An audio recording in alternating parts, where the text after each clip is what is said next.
Ayan, nabura yung video ko kanina. Sayang. Hindi tuloy nakita kung paano ko ginawa. Bali, ano lang to siya. 2 sachet ng Milo. Baking powder. 2 egg. Asukal. Konti lang din. Tsaka mantika. Ano pa ba? Harina. Oy, harina. Bali, gagawa kami ng donut maker. Ayun, luto na. Luto na siya guys pag wala ng ilaw. Sana hindi dumikit. Ayan siya guys. Ang Milo donut maker namin.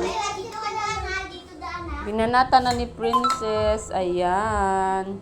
Habang naglalaro sila. Ubus na nila yung first batch. Oh. Magse-second batch na to. Nabura yung video namin. Ano ba yan? Mura pa naman. Saan mo pinibigsaw? Nag-full ang storage. Deadpool? Yes. Ang ganda ng pagkaluto guys. Oh. Yeah, perfect. Perfect sa mga bata na mahilig sa mga donut. Ano ba?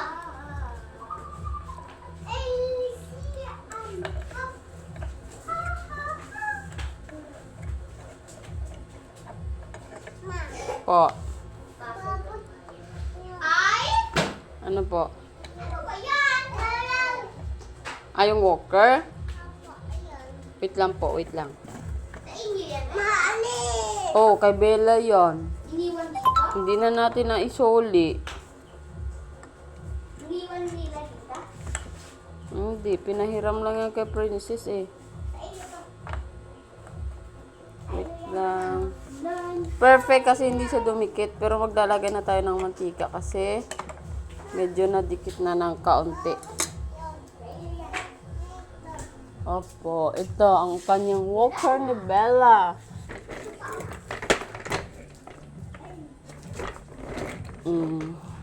Paano mo ba kay Kuya Be? Kuya! Iangat mo nga muna please. Ha? Uy! Yummy! Ha? Ubo gamuan! Nakakatuwa lang yung mga bata pag magluto ka eh. Masasarapan sila. Yan, mantika lang nilalagay ko yan dyan para hindi dumikit. Pwede naman star margarine. Kung may star margarine kayo, pwede rin butter. Yan guys. Thank you for watching. Babus.